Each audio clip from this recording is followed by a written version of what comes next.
రామేశ్వరం సముద్ర తీరం వద్ద ఒక చిన్న కొబ్బరింట్లో పుట్టిన కలాం. డబ్బు లేదు, సౌకర్యాలు లేవు. కానీ ఆయన హృదయంలో మాత్రం ఆకాశం అంత పెద్ద కళ్ళున్నాయి. కుటుంబానికి సహాయం కోసం పత్రికలు అమ్మేవాడు. పాదాలు నొప్పితో మండినా అతని మనసు మాత్రం ఎలా విమానం ఎగురుతుంది అనే సందేహంతో మోగేది. పాఠశాల ఫీజులు చెల్లించడం కష్టం.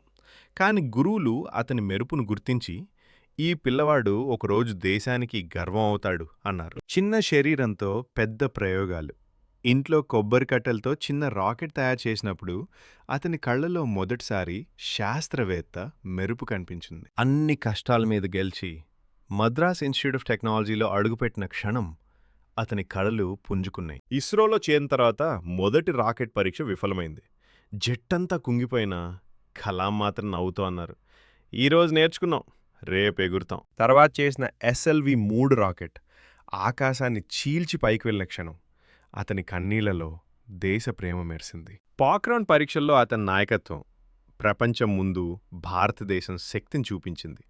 కలాం ఆ రోజు దేశానికి మహానాయకుడయ్యాడు. ప్రెసిడెంట్ అవ్వాలన్న ఆహ్వానం వచ్చినప్పుడు అతని సమాధానం ఒకటే, దేశం కోరితే నేను తిరస్కరించలేను. పిల్లలే అతని హృదయం.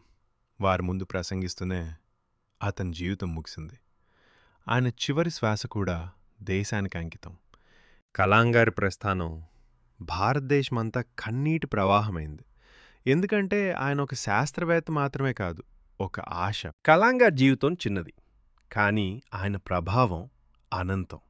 ప్రతి భారతీయ హృదయంలో ఇంకా ఆయన జీవిస్తూనే ఉన్నారు.